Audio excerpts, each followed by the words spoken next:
Our top story at 10 this morning, Narendra Modi's key aide Amit Shah is now being accused of raising communal tensions in the riot-hit region of Muzaffarnagar in Uttar Pradesh. Amit Shah, in a meeting with leaders of the Jat community on Thursday, who have significant influence in the sugarcane belt of Uttar Pradesh, said that Mulayam government has to be voted out. He said a man can live when he's hungry, but not when he's insulted.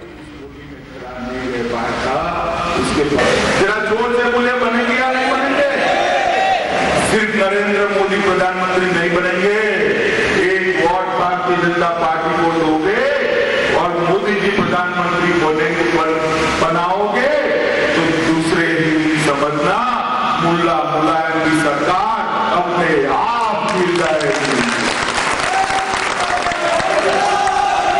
एक ही vote से दो काम होते हैं। लखनऊ में मुलायम की सरकार को हटाना, दिल्ली में भारतीय जनता पार्टी की सरकार को बनाना।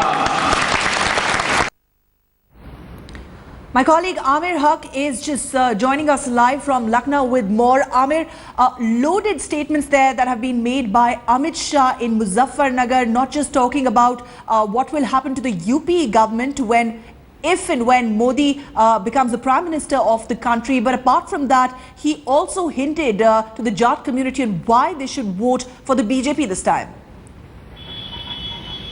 Well, Ruchika, I believe this is part of a two-pronged strategy on part of Amit Shah and the BJP, because they understand, they know that things in Western UP are a polarized lot. They want to make the maximum electoral benefits in the run-up to the elections.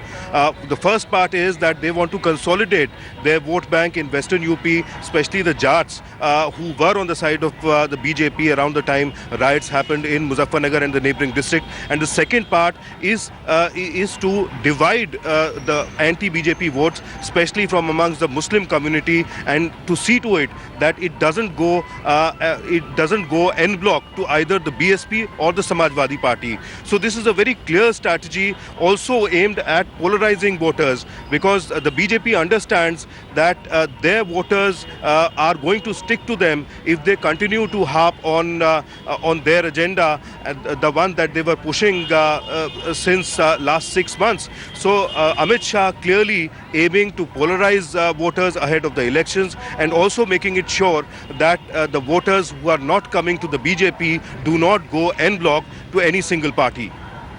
Well, very interesting development there. Clearly, BJP seems to be speaking in two voices. Amit Shah ki Modi aide talking about revenge and honor in Muzaffarnagar, while at the same time, Narendra Modi talks of development. Thank you very much, Amir, for joining us this morning. We'll, of course, come back to you to get more reactions to that big political story.